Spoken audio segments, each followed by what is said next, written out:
परमेश्वर यीशु मसीह के मीठे नाम में सभी भाई बहनों को नमस्कार। हम पिछले कई हफ्तों से हम प्रेरित पौलुस और यीशु मसीह के बारे चेलों के सेवकाई में जो अंतर है, उनके बुलाव में जो अंतर है, उस विषय के बारे हम पढ़ते आ रहे हैं। आज उसी विषय का चौथी भाग में आप सभी का स्वागत है। तो आज पिछले हफ्तों में हमने ये कवर किया था कि परमेश्वर ने उन्हें किसके पास भेजा था और उनके पत्र किसे संबोधित थे। और आज हम पढ़ने वाले हैं अगला टॉपिक, अगला पॉइंट, उनका मुख्य संदेश क्या थे और मूसा की व्यवस्था से उनका संबंध, खतना से उनका संबंध, उनके पुरस्कार का स्थान कहाँ है। इन विषयों के बारे आज हम पढ़ेंगे। Praise the Lord. मैं चाहता हूँ आप यदि पिछले वीडियोस यदि आपने नहीं देखे तो आप ज़रूर देखें, ताकि वो आपको कंटिन्यूएशन मिले। तो हम देखते हैं प्रेरित पौलुस और यीशु मसीह के 12 शिष्यों ने दोनों ने परमेश्वर के सुसमाचार का प्रचार किया। इनको कहते हैं द गॉस्पेल ऑफ गॉड। परमेश्वर का प्रचार दोनों ने किया। तो अब ये परमेश्वर का सुसमाचार हम देखते हैं पहले पत्रस चौथी अध्याय और उसकी 17वीं आयत में। इस प्रकार पत्रस कहते हैं, क्योंकि वह समय आ पहुंचा है कि पहले परमेश्वर के लोगों का न्याय किया जाए, और जबकि न्याय का आरंभ हम ही से होगा, तो उनका क्या अंत होगा जो परमेश्वर के सुसमाचार को नहीं मानते। तो यहां प्रेरित पत्रस परमेश्वर यीशु मसीह के छोटे झुंड, द लिटिल फ्लॉक चर्च, यहूदियों को संबोधित करते हुए कहते कहते हैं कि जब परमेश्वर के न्याय परमेश्वर के लोगों से ही आरंभ होना है, यानी कि यदि इस्राएल से और यदि यरूशलेम से आरंभ होना है, तो उन लोगों का क्या होगा जिन्होंने परमेश्वर का सुसमाचार को नहीं मानते, यानी कि यीशु मसीह के 12 चेले और पतरस सहित इन्होंने परमेश्वर का सुसमाचार प्रचार किया। और हम देखते हैं रोमियों की पत्री पहली अध्याय पहली आयत, रोमियों की पत्री 15वीं अध्याय और उसकी 16वीं आयत, और दूसरी कुरिन्थियों की पत्री 11वीं अध्याय और 7वीं आयत में प्रेरित पौलुस भी ये कहता है कि प्रेरित पौलुस ने भी परमेश्वर का सुसमाचार का घोषणा किया। हम आगे बढ़ते हैं। एक आयत में पढ़ता हूं, देखिएगा। पौलुस, रोमियो की पत्री पहली अध्याय पहली आयत, पौलुस की ओर से जो यीशु मसीह का दास है और प्रेरित होने के लिए बुलाया गया और परमेश्वर के उस सुसमाचार के लिए अलग किया गया है। Praise the Lord. देखिएगा 15वीं अध्याय और 16वीं आयत देखिए कि मैं अन्य जातियों के लिए मसीह यीशु का सेवक होकर परमेश्वर के सुसमाचार की सेवा याजक की नाई करूं, जिससे अन्य जातियों का मानो चढ़ाया जाना पवित्र आत्मा से पवित्र बनकर ग्रहण किया जाए। यानी कि जब पतरस और 12 चेलों ने यहूदियों के बीच में परमेश्वर के सुसमाचार का घोषणा किया, तो प्रेरित पौलुस ने वही सुसमाचार, परमेश्वर के सुसमाचार अन्य जातियों के बीच में किया।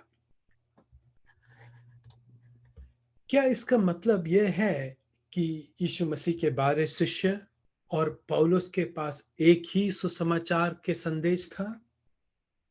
नहीं।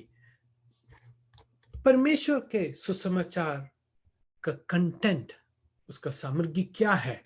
रोमियो की पत्री पहले अध्याय पहली आयत से लेकर चौथी आयत तक जब हम पढ़ें, हम देखते हैं the contents of the gospel of God.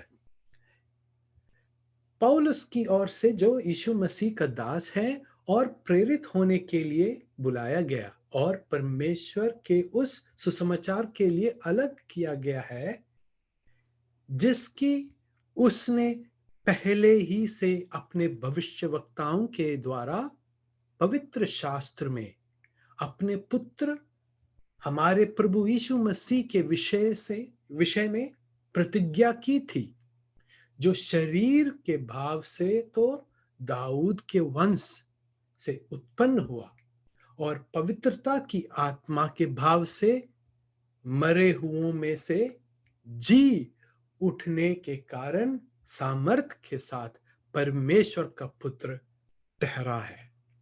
तो देखिएगा, अब अगला आयत देखते हैं। 12 शिष्य और पतरस ने क्या प्रचार किया। ये प्रेरितों की पत्री 2 अध्याय 22वीं आयत से लेके 47th वर्ड तक आपको पाएंगे। देखिएगा, मुख्य बिंदु क्या है, मुख्य पॉइंट क्या है। 12 चेले और प्रेरित पतरस, ये पतरस प्रचार कर रहे हैं, हे इसराइलियों को, यहूदियों को संबोधित करते हुए कहते हैं कि यीशु नासरी एक मनुष्य था जिसका परमेश्वर की ओर से होने के का प्रमाण उन सामर्थ के कामों और आश्चर्य के कामों और चिन्ह से प्रकट है, जो परमेश्वर ने तुम्हारे बीच उसके द्वारा कर दिखलाया, जिसे तुम आप ही जानते हो। देखिएगा आगे कैसे कैसे शब्द इस्तेमाल किए कि वो पकड़वाया गया, क्रूस पर चढ़ाव और यीशु की मृत्यु, परंतु उसी को परमेश्वर ने मृत्यु के बंधनों से छुड़ाकर जिलाया, यानी कि यीशु मसीह का तीसरे दिन जी उठने के बारे कहा गया है। और आगे जाके कहते हैं कि उनका जन्म, उनका सेवकाई, उनका कष्टानुभव, उनका मृत्यु, गाड़े जाना और तीसरे दिन मृतकों से जी उठना, ये सब भविष्यवाणियों का एक भाग था। पुराने नियम में यशायाह की भविष्यवाणी उसकी 53वीं अध्याय में लिखा गया है, किस तरह यीशु मसीह पर पिता ने सारे संसार का पाप का दंड रखा, कैसे यीशु मसीह ने अपना आत्मा, अपना लहू बहाया। तो और योना के कहानी में, उसके पुस्तक में हम देखते हैं किस तरह योना 3 दिन और 3 रात एक विशाल मछली के पेट में था और कैसे वो तीसरे दिन बाहर आया और सेवकाई किया। और यीशु मसीह उसी को संबोधित करते हुए कहते हैं, तुम्हें ये एक ही अद्भुत, एक ही चिन्ह दिया जाएगा जो योना का है। मनुष्य का पुत्र भी 3 दिन संसार धरती के अंदर 3 दिन और 3 रात रहेंगे और तीसरे दिन जी उठेंगे। तो देखिएगा, द गॉस्पेल ऑफ गॉड, परमेश्वर का सुसमाचार का कंटेंट क्या है कि परमेश्वर यीशु मसीह दाऊद और अब्राहम के संतान के रूप में इस्राएल में पैदा होंगे और कष्टानुभव के द्वारा क्रूसित होंगे, मारे जाएंगे, गाड़े जाएंगे और तीसरे दिन जी उठेंगे। तो ये बात, इसको कहते हैं परमेश्वर का सुसमाचार। दोनों प्रेरित पौलुस ने और 12 चेलों ने जो सुसमाचार उन्होंने बताया था, उसका नींव बनता है। The gospel of God is the foundation to the ministry that Paul was given by God and the 12 disciples was given by God. दोनों का सेवकाई अनुग्रह का सुसमाचार और राज्य का सुसमाचार, इन दोनों का नींव कहां है? यीशु मसीह का जन्म, उसकी सेवकाई, यीशु मसीह का क्रूस पर जो बलिदान, उनका मृत्यु, दफनाया जाना और उनके जी उठने में आधारित है। Praise the Lord, hallelujah. आगे हम बढ़ते हैं। हम जानते हैं यीशु मसीह ने प्रेरितों की पत्री 9वीं अध्याय में प्रेरित पौलुस को एक ऐसे अलग कार्यक्रम के लिए अलग किया और चुना और अभिषेक किया। उसको कहते हैं रहस्य का कार्यक्रम। परंतु 12 चेलों को यीशु मसीह ने कहा, जिस तरह पिता ने मुझे भेजा है उसी तरह मैं तुम्हें भेजता हूं। यीशु मसीह ने कहा कि मुझे केवल इस्राएल के घराने के, यानी कि दाऊद के घराने के खोए हुए भेड़ों को खोज में भेजा है। और हम देखते हैं रोमियो की पत्री 16वीं अध्याय और 25वीं आयत में प्रेरित पौलुस कहते हैं, अब जो तुमको मेरे सुसमाचार अर्थात यीशु मसीह के विषय के प्रचार के अनुसार स्थिर कर सकता है, उस भेद के प्रकाश के अनुसार जो सनातन से छिपा रहा था, रहस्य था, उसका सेवकाई के लिए परमेश्वर ने प्रेरित पौलुस को अलग किया।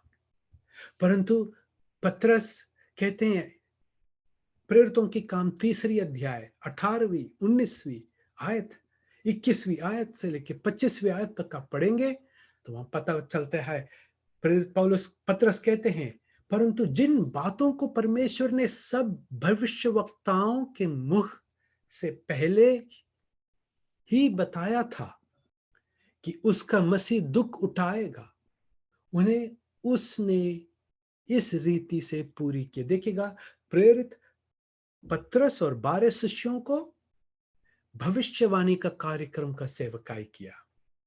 देखिएगा, उसकी 25वीं आयत में प्रेरित पतरस कहते हैं, यहूदियों को संबोधित करते हुए कहते हैं, तुम भविष्यवक्ताओं की संतान और उस वाचा के भागी हो जो परमेश्वर ने तुम्हारे बाप दादाओं से बांधी, जब उसने इब्राहिम से कहा कि तेरे वंश के द्वारा पृथ्वी के सारे घराने आशीष पाएंगे। तो देखिएगा, यहां से दो अलग कार्यक्रम है, दो अलग दिशा है, परंतु दोनों परमेश्वर के सुसमाचार पर नींव डाली हुई है। यह एक रहस्य क्यों था? पहली कुरिन्थियों की पत्री 2री अध्याय 7वीं और 8वीं आयत में हम देखते हैं, परंतु हम परमेश्वर का वह गुप्त ज्ञान भेद की रीति पर बातें बताते हैं, जिसे परमेश्वर ने सनातन से हमारी महिमा के लिए ठहराया, जिसे इस संसार के हकीमों में से किसी ने नहीं जाना, क्योंकि यदि जानते तो तेजों में प्रभु को क्रूस पर ना चढ़ाते। यहां संसार के हकीमों से जो मीनिंग है वो डॉक्टर्स के बारे नहीं कहा गया, परंतु इफिसियों की पत्री में प्रेरित पौलुस करते हैं, हमारा युद्ध किस से है? मांस और लहू से नहीं, परंतु स्वर्गीय स्थानों में जो अंधकार के ताकतें हैं, जो अंधकार के अधिकारियां हैं, जो गिरे हुए, जो पतित स्वर्गदूत हैं, उनके खिलाफ है।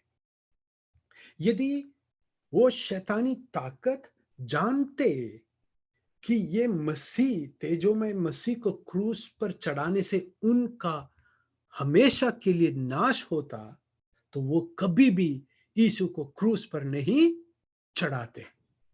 इसलिए ये योजना परमेश्वर में संसार के पहले से ही छिपा हुआ था।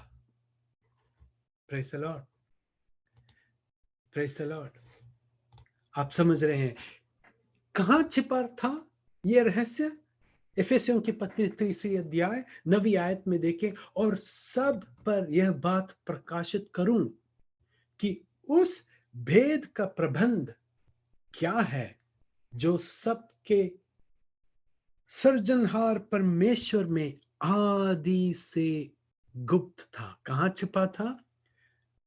सृष्टिकर्ता परमेश्वर में ये बात छिपा हुआ था। Praise the Lord. तो जो सेवकाई प्रेरित पौलुस के द्वारा परमेश्वर यीशु मसीह ने पूरा किया, वो सेवकाई यशायाह को पता नहीं था, पुराने नियम के कोई भी भविष्यवक्ताओं को पता नहीं था, 12 चेलों को नहीं पता था, परंतु परमेश्वर ने प्रेरित पौलुस को स्वयं ही बताया। Praise the Lord. आगे बढ़ते हैं। प्रेरितों की पत्री 9 अध्याय और 15वीं आयत में हम देखते हैं कि प्रेरित पौलुस को दोनों यहूदी और अन्य जातियों के पास भेजा परमेश्वर ने। अनन्यास से कहते हुए परमेश्वर ने कहा, परंतु प्रभु ने उससे कहा कि तू चला जा, क्योंकि यह यानी कि पौल तो अन्य जातियों और राजाओं और इस्राएलियों के सामने मेरा नाम प्रकट करने के लिए मेरा चुना हुआ पात्र है। और हम देखते हैं यहूदियों के लिए ही 12 चेलों को भेजा गया। प्रेरितों के पत्र 11वीं अध्याय और उसकी 19वीं आयत में हम ये पढ़ते हैं, पर वो चितर फितर हुए, परंतु यहूदियों को छोड़ किसी और को वचन न सुनाते थे। और हमने पिछले वीडियो में इसके बारे और भी पढ़ा है, आप जरूर वो देखें। और हम ये भी देखते हैं गलातियों की पत्री 2 अध्याय और 7वीं आयत में प्रेरित पौलुस को खतना रहितों के पास भेजा और 12 चेले खतना किए हुओं के पास भेजा। परंतु हम देखते हैं इन दोनों के पास जब गए, उन्होंने जो सुसमाचार बताया, वो दोनों सुसमाचार, राज का सुसमाचार और कृपा का सुसमाचार, दोनों का नींव कहां था? परमेश्वर का सुसमाचार। फाउंडेशन वही था। Praise the Lord. देखिएगा इनका प्रचार में जो फर्क है वो देखते हैं। धार्मिकता के विषय में इनका संदेश में जो फर्क है हम देखते हैं।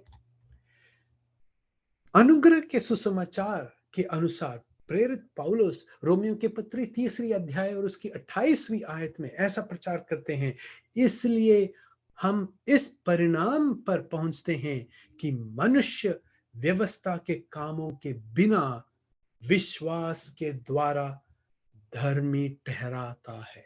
Praise the Lord. और कहते हैं उसकी 11वीं अध्याय और 6ठी अध्याय आयत में, यदि यह अनुग्रह से हुआ है तो फिर कर्मों से नहीं, नहीं तो अनुग्रह फिर अनुग्रह नहीं रहा। प्रेरित पौलुस के अनुग्रह के सुसमाचार के अनुसार एक पापी जब मसीह पर विश्वास करता है, मसीह यीशु का मृत्यु और दफनाए जाने और उसके जी उठने पर जब विश्वास करते हैं, उसी क्षण वो व्यक्ति को धर्मी ठहराया जाता है बिना कोई काम के। परंतु देखिए 12 शिष्यों के प्रचार किस प्रकार है। याकूब की पत्री 2 अध्याय 24वीं आयत में जेम्स कहते हैं, सो तुमने देख लिया कि मनुष्य केवल विश्वास से ही नहीं वरन कर्मों से भी धर्मी ठहरता है। 2 अध्याय 10वीं आयत में, क्योंकि जो कोई सारी व्यवस्था का पालन करता है परंतु एक ही बात में चूक जाए तो वह सब बातों में दोषी ठहराया।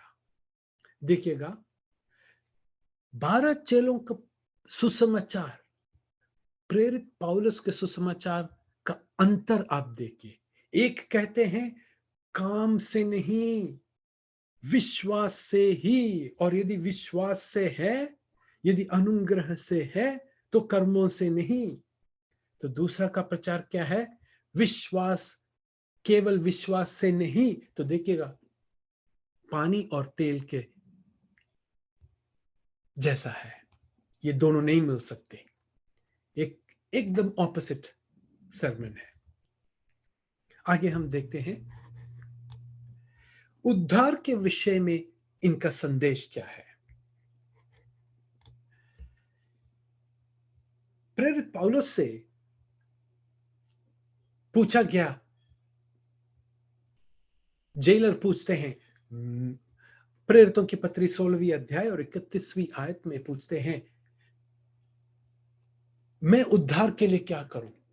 तो प्रेरित पौलुस कहते हैं, प्रभु यीशु मसीह पर विश्वास कर तो तू और तेरा घराना उद्धार पाएगा। और यीशु मसीह के बारे क्या विश्वास करना है? अनुग्रह का सुसमाचार का सामग्री, जो कंटेंट है, पहले कुरिन्थियों की पत्री 15वीं अध्याय 3री आयत से लेके 4थी आयत तक। इसी कारण मैंने सबसे पहले तुम्हें वही बात पहुंचा दी जो मुझे पहुंची थी, कि पवित्र शास्त्र के वचन के अनुसार यीशु मसीह हमारे पापों के लिए मर गए और गाड़े गए, और पवित्र शास्त्र के अनुसार तीसरे दिन जी भी उठा।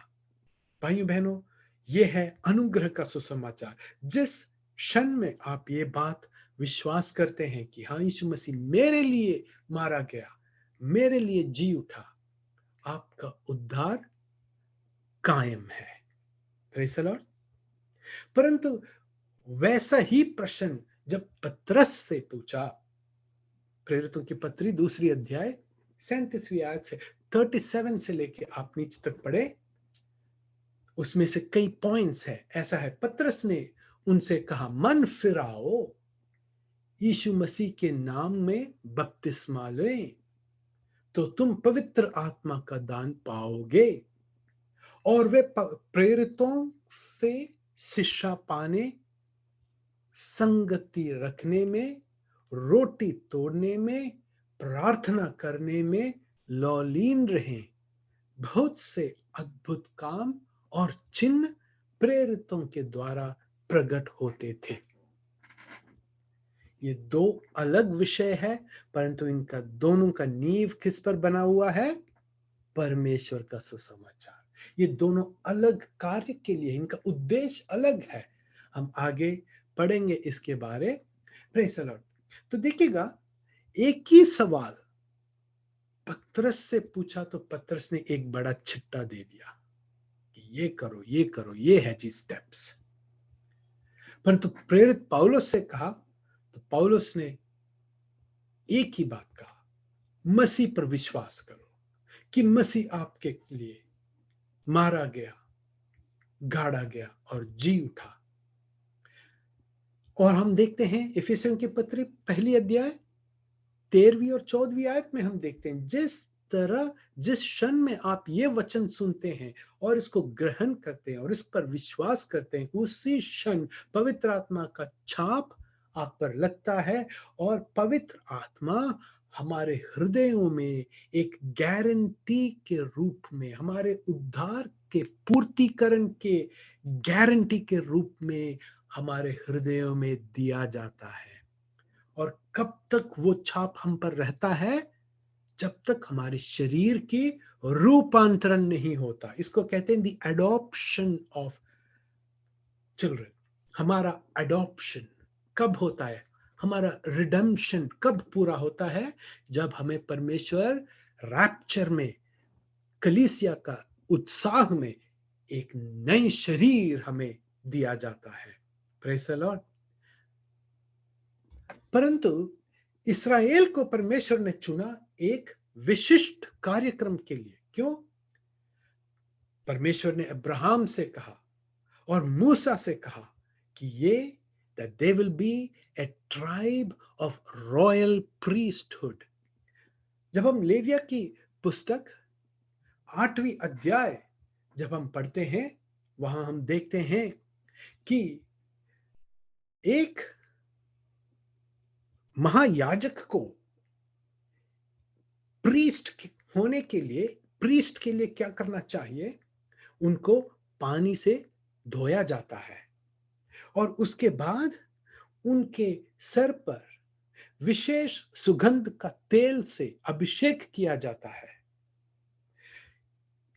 और ये ही नहीं, लेविया व्यवस्था में लिखा गया है कि एक व्यक्ति यदि परमेश्वर का सेवकाई के लिए आगे बढ़ना है, तो उसमें शारीरिक रीति से या मानसिक रीति से कोई कमजोरी नहीं होना चाहिए। यानी कि कोई बीमार व्यक्ति या जिसको अपाहिज है, कोई डिसेबिलिटी है, तो वो लेविया व्यवस्था के अनुसार वो परमेश्वर के सामने सेवकाई नहीं कर सकता।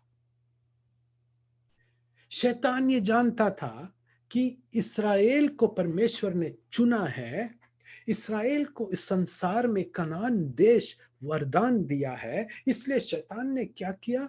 वो देश में दानवों से भर दिया और लोगों में भूत प्रेत प्रवेश करने लगे और पवित्र स्थानों को अशुद्ध करने लगे। जब परमेश्वर यीशु मसीह आए इस संसार में, परमेश्वर यीशु मसीह ने रोगियों को चंगा करना शुरू किया, भूत प्रेतों से पीड़ित लोगों को छुटकारा दिया, पानी से बपतिस्मा दिया। मसीह के चेलों ने, मसीह ने नहीं, मसीह के चेलों ने दिया। क्यों? इसलिए क्योंकि वो राज्य समीप आ गया था, वो राज्य निकट है जहां इस्राएल के तमाम लोगों पर पवित्र आत्मा उंडेला जाएगा और इस्राएल के सभी लोग, योएल के पत्री 2 अध्याय आप पढ़े, लिखें, छोटे बड़े बुजुर्ग युवक युवती सब भविष्यवाणी करने वाले होंगे, सब दर्शन देखने वाले होंगे। तो देखिएगा, दे विल बी प्रीस्ट, ये लोग, यहूदी लोग बाकी अन्य जातियों के लिए परमेश्वर के लिए एक याजक के समान होंगे। इसलिए यहूदियों के बीच में चिन्ह चमत्कारी चलता था। परंतु जब सुसमाचार यहूदियों से हटकर, जब राज्य का सुसमाचार धीरे धीरे रुक गया और जब अनुग्रह का सुसमाचार अन्य जातियों के पास पहुंचा गया, हम देखते हैं प्रेरितों के काम आखिरी अध्यायों में चिन्ह और चमत्कार वहां नहीं दिखते। प्रेरित पौलुस बीमार था, उन्होंने प्रार्थना किया, परमेश्वर ने कहा मेरी कृपा तेरे लिए काफी है। भाइयों बहनों, आप दुख दर्द से गुजर रहे हैं तो आज कोई एक मिरेकल का मिनिस्ट्री नहीं, परंतु परमेश्वर का कृपा काफी है। यह है सच्चाई। This is the truth. Epaphras बीमार था, प्रेरित पौलुस ने उसको परमेश्वर के इच्छा अनुसार हवाला, परमेश्वर के हाथ में हवाला करके चले गए, सेवकाई में आगे बढ़े। तिमोथियस बीमार था, प्रेरित पौलुस ने कहा थोड़ा दाखरस ले ले। देखिएगा, ये समझना, इनका सेवकाई में अंतर समझना जरूरी है। हम इस विषय में हम आगे पढ़ेंगे। उद्धार का आश्वासन कहां है? Where is the assurance of salvation? राज्य का सुसमाचार और 12 चेलों का प्रचार में हम देखते हैं, मत्ती रची सुसमाचार 10वीं अध्याय 22वीं आयत में मसीह कहते हैं, मेरे नाम के कारण सब लोग तुमसे बैर करेंगे, पर जो अंत तक धीरज धरे रहेगा उसी का उद्धार होगा। इब्रानियों की पत्री 3री अध्याय 12वीं और 13वीं से लेकर 14वीं आयत तक पढ़े। हे भाइयों, चौकस रहो कि तुम में ऐसा बुरा और अविश्वासी मन ना हो जो जीवते परमेश्वर से दूर हट जाए, क्योंकि हम मसीह के भागी हुए हैं यदि हम अपने प्रथम भरोसे पर अंत तक दृढ़ से स्थिर रहें। यानी कि राज्य का सुसमाचार जो 12 चेलों ने जो प्रचार किया है, उसमें उद्धार नष्ट होने का संभावना है। हम जानते हैं इब्रानियों के पत्री से लेके प्रकाशित वचन तक जो है वो किनको संबोधित किया है? यहूदी छोटे झुंड को संबोधित किया है जो 7 साल का महा क्लेश से गुजरते हैं। यदि उस समय कोई बीस्ट का मार्क ले लें तो उसका उद्धार नष्ट हो जाएगा। टेम्पटेशन क्या है उस वक्त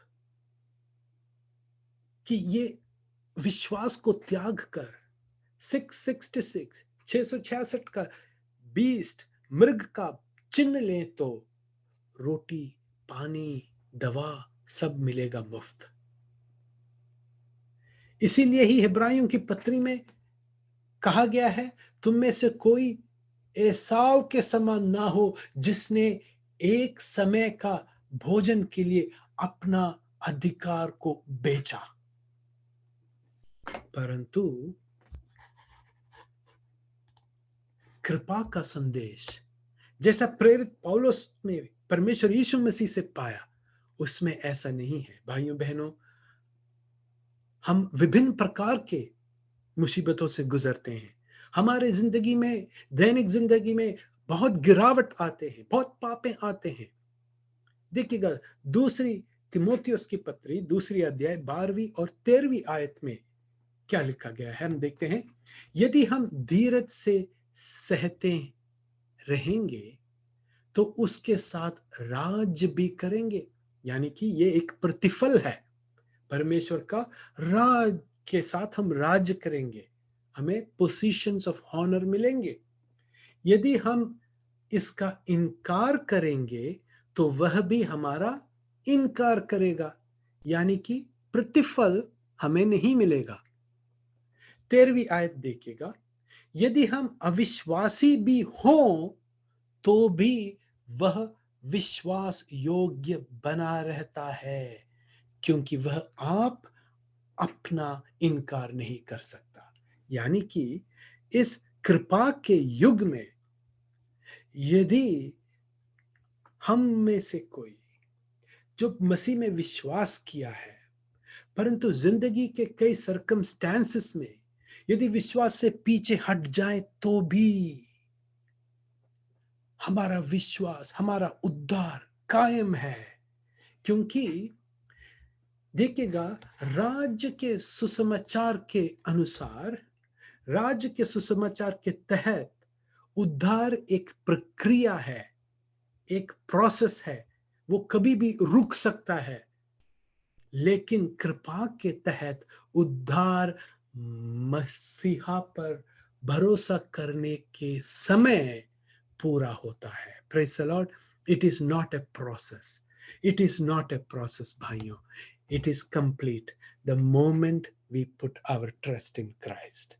यदि आपने मसीह पर पूरा विश्वास डाला है कि मसीह ने मेरे पापों के लिए क्रूस पर मारा गया, मेरे लिए जी उठा, मेरे लिए पिता के दाहिने हाथ में बैठकर मेरे तरफदारी करता है, तो आप निश्चित रहे, जिंदगी में चाहे जो भी मुसीबत आए, जितनी भी बड़ी गिरावट आए, आपका उद्धार कायम है, परंतु हमारे प्रतिफल में नष्ट आ सकता है, कमी आ सकता है। पहली कोरिन्थियों की पत्री 3री अध्याय आप जरूर पढ़ें। वहां लिखा है, जब हमारा रैप्चर हो जाता है और जब हम परमेश्वर के सिंहासन के सामने प्रतिफल के लिए खड़े होंगे, तो परमेश्वर हमारे हर क्रियाओं को अपने तेजों में वचन के साथ में जांचेंगे, परखेंगे। अग्नि समान परमेश्वर का वचन हमारे हर क्रिया कर्मों को परखा जाएगा, परखेंगे। और वहां हम देखते हैं, यदि किसी का सारा काम यदि जल के राख हो जाए तो भी